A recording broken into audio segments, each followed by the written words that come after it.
ñu ngi am mbégte ñëw bokk ci cérémonie bi ànd ceeg ministère bi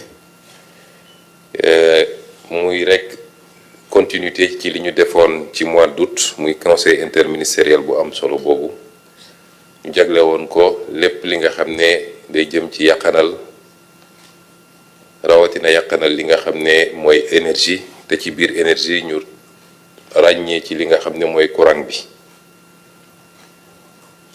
lu am solo la ci ñaari fànn bi ci njëkk mooy bu dee jotaay bi ñu am tey dañ ko jagleel dañuy jëfandikoo ci énergie courant ci biir administration sànq dama laaj ministre bi ne ko 71 milliards yi ñuy wax est-ce que administration centrale dong la wala dañuy jël mboolem administration yi muy administration décentralisée également waaye madame la directrice générale bi muy def présentation tontu na ci laaj bi kon dañ ko jagleel rek di jëm ci administration muy fànn bi njëkk bu am solo ndax boo buggee jiite nit ñi woo leen ci dara ñu wuyu si la il faut nga njëkk a joxe exemple bi mënuñu bëgg sénégalais yi góorgóorlu ci yaxanal lépp luy consommation de manière générale ba pare ñu gis ñoom ni administration bi nga xam ne ñoom la fi teewal te ñoom ñoo koy financer ndax ñoo koy jox budget bi muy fonctionner administration boobu bañalul boppam dara moo tax le programme de rationalisation des dépenses de l'administration dafa nekk au cœur de notre action yàq bi ci administration bëri na ñu yàgg koo joytu ndax nag nekkoon nañu aux fonctionnaires nekk ci biir administration bi 2018 bi may présenté sama livre en tant que candidat à élection présidentielle am na chapitre entier boo xam ne maa ngi ko jagleeloon ci yàq bi nga xam ne am na ci administration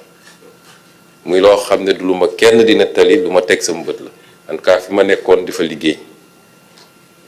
ci matériel bureautique mobilier bi ci consommation carburant ci njëndum oto ci dagg ay billets di voyager tukki yoo xam ne amul réew mi benn njëriñ ñaare ci ni ñuy jëfandikoo courant bi ak ndox mi ci biir administration ma bindoon ni am naa yaqin ni ci loolu rek mën nañ ci def ay économie yoo xam ne ay dizaines wala ay centaines de milliards lay doon buñ ci góorgóorloo tuuti moo tax bi ñu ñëwee it bokk na ci suñu yitte njëkk ay weer ci gannaaw am na circulaire bu ma génne woon mu am nag ñu ko bëggoon soofantal mooy ñi nga xam ne ñoom seen conception ci état conception jouissance la mooy li madame la présentatrice wax léegi rek lañ dul def seen kër wala duñ ko permettre jàpp nañ ni tant que alalu mbooloo la war nañ ko mën a def moo tax ci circulaire boobu ma joxoon ndigal ñu rationaliser yu bëree bëri ba ci yi ñuy jëfandikoo ci imprimante bureau boo dugg bëgg faa fekk imprimante te réew ñu ëpp doole foofu di réew yu développé dañuy am benn unité centrale kenn ku ne ñu connecté ko kenn ku ne mën a lancer à partir de ton bureau machine à café yeeg frigo bar yeeg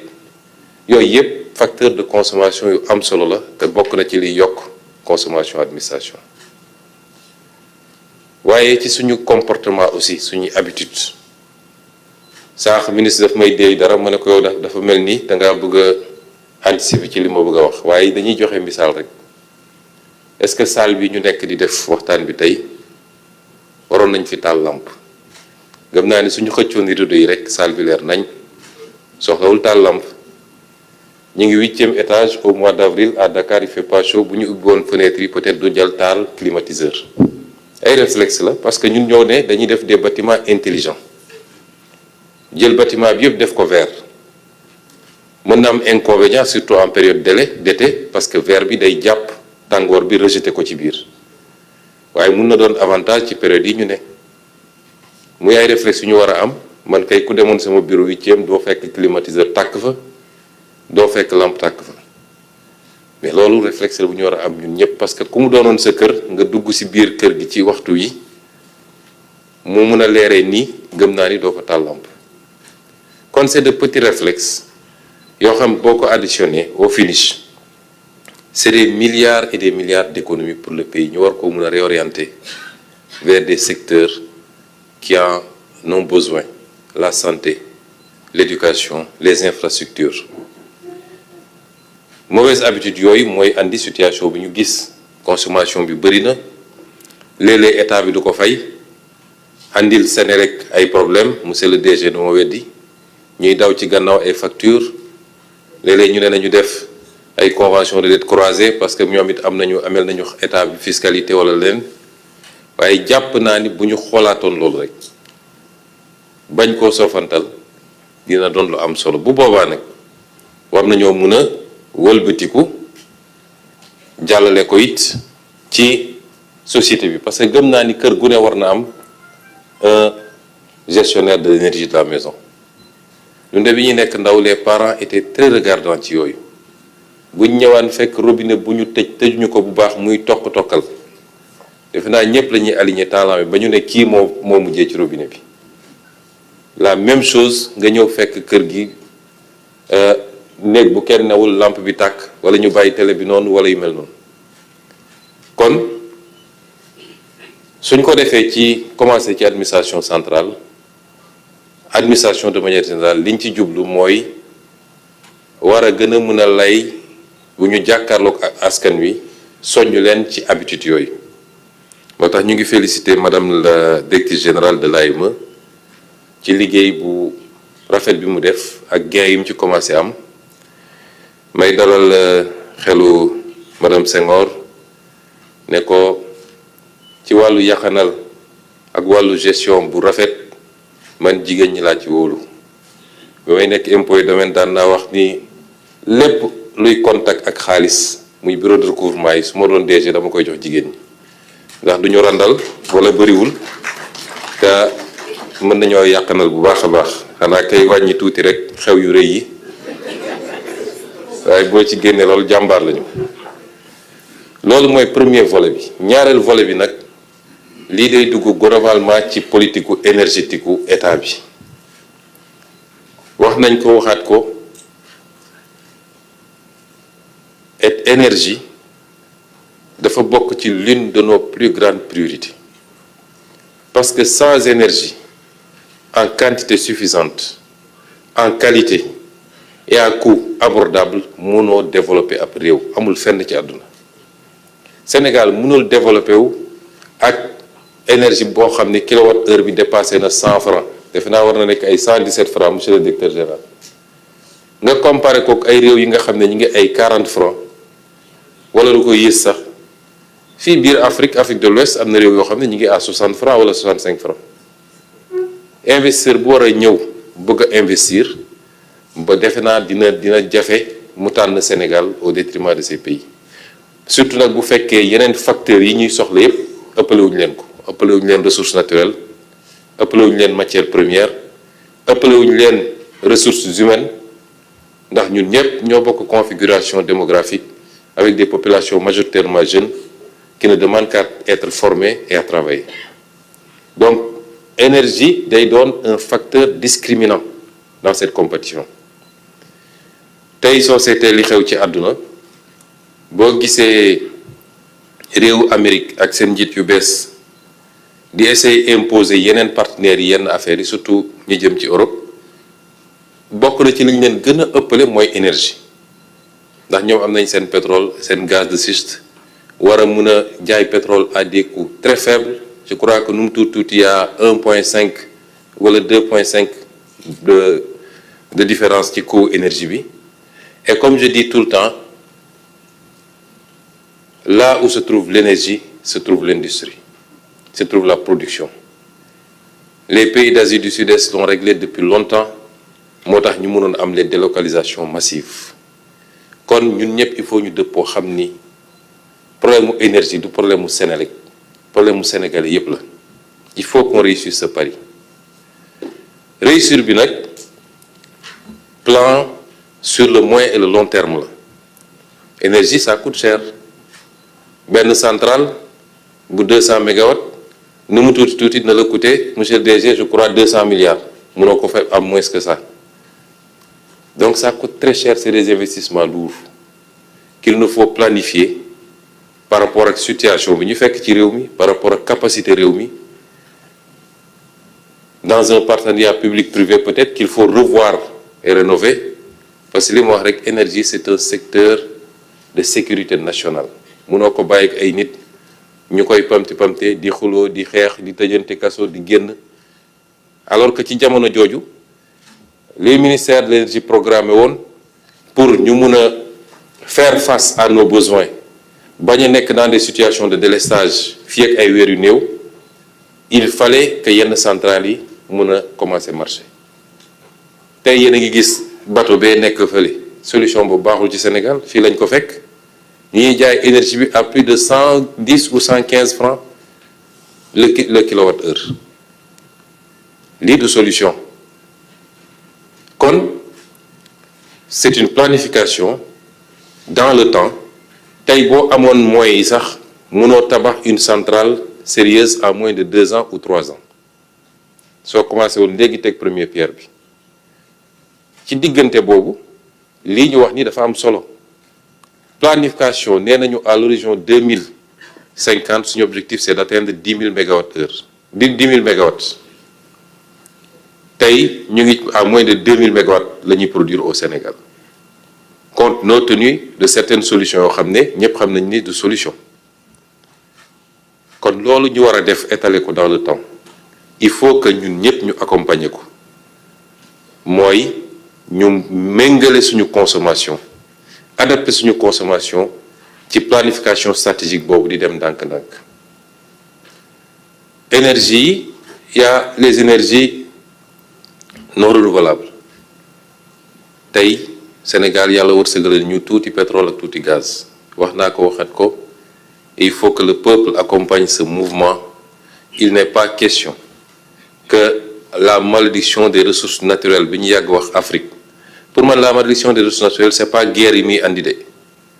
loolu lu garaaw la d'accord mais li gën a garaaw ci malédiction bi mooy nga toog ci ressources naturelles te bénéficier wu la ñu koy exploiter di ko génne te yow bénéficier wu la loolu mooy malédiction ressources naturelles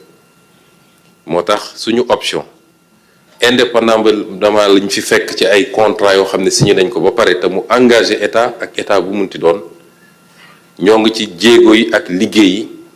pour réapproprier wu suñu ressources yooyu ba la ca ëpp des biir réew mi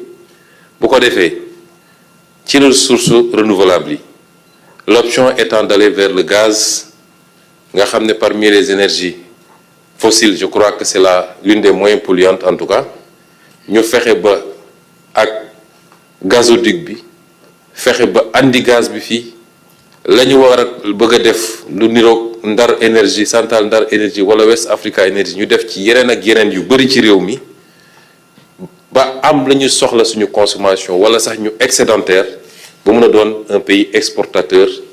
te lu mën a ne la parce que xam ngeen ni ñi la ñu wër yépp ci ay dëkkandoo kenn mënalu ci boppam ci énergie fi mu toll nii mu des les énergies renouvelables par rapport à notre modèle de développement moo doon des énergies propres des énergies en tout cas plus propres que les énergies fossiles ñépp xam nañ nit du lu yomb a développer parce que soo seetee ci benn critère rek mooy li mu laaj ci superficie su ma juumul pour faire un mégawatt je crois qu'il faut 1 hectare kon tey soo bëggoon def centrale 500 mégawatts il te faut 500 hectares donte léegi am na ay technologies yu bees yoo xam ne mun na permettre ñu suspendre ko yu demee noonu waaye ba léegi dina limiter activité yi kon c'est des énergies sur lesquelles nous avons fait nos options am na yu bëri yoo xam ñu ngi ciy liggéey offre yi bëri na ministre bi mu ngi ciy liggéey ànd ceeg DG Senelec ak tous les techniciens waaye gëm naa ni mënul permettre peut-être ci mix énergétique bi à tout casser mën na représenter 25% ou 35% mais ça va être très difficile mu weesu loolu dëgg-dëgg léegi nag planification boobu ñuy def di ci liggéey war ci ànd ak ñëpp fi muy amee solo